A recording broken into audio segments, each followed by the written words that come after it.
Good evening, friends. Today we are going to discuss about future simple tense. Structure for that one is subject plus will or shall plus verb 1 plus object.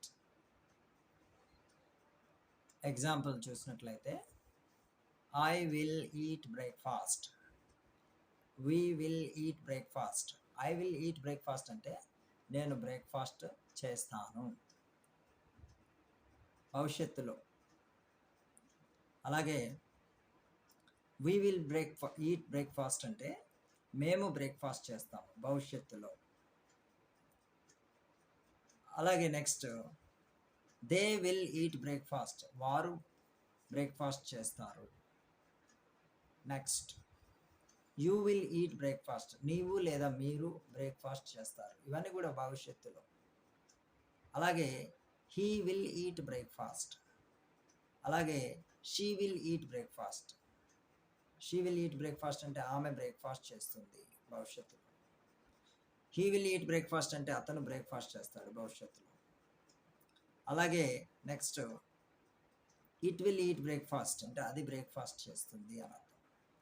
అయితే ఇక్కడ మనం గమనించాల్సింది ఏంటంటే I వి వచ్చినప్పుడు will వాడినట్లయితే అది declarative అవుతుంది.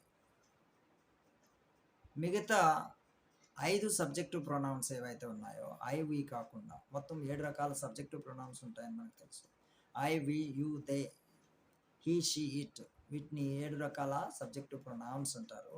వీటిలో ఐ వి వాడినప్పుడు విల్ వచ్చినట్లయితే కనుక పక్కన అది డిక్లరేటివ్ అంటే ఖచ్చితంగా చేస్తాను అని అర్థం, ఖచ్చితంగా జరుగుతుంది అని అర్థం.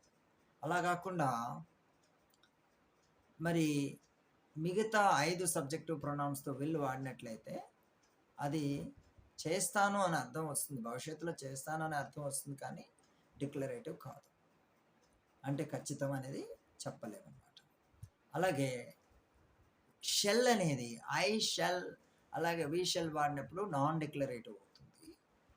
మిగతా 5 సబ్జెక్టివ్ ప్రొనౌన్స్ అనగా you they he she it వీటితో షెల్ వాడినప్పుడు డిక్లరేటివ్ అవుతుంది. ఈ విషయాన్ని గమనించగలరు. సో ఈ విధంగా మనము ఈ యొక్క ఫ్యూచర్ సింపుల్ టెన్స్ అనేది మనం వాడుతూ ఉంటాం అన్నమాట. మనకి స్పోకెన్ ఇంగ్లీష్లో మెయిన్గా మూడు టెన్సెస్ అనేవి బాగా ఎక్కువగా యూజ్ చేస్తాము. ఒకటి ప్రజెంట్ సింపుల్, రెండవది పాస్ట్ సింపుల్, మూడవది ఫ్యూచర్ సింపుల్. వీటి మీద గ్రిప్ వచ్చినట్లయితే దాదాపుగా 70 to 80% స్పోకెన్ ఇంగ్లీష్ అనేది మనం మాట్లాడవచ్చు. Thank you for watching.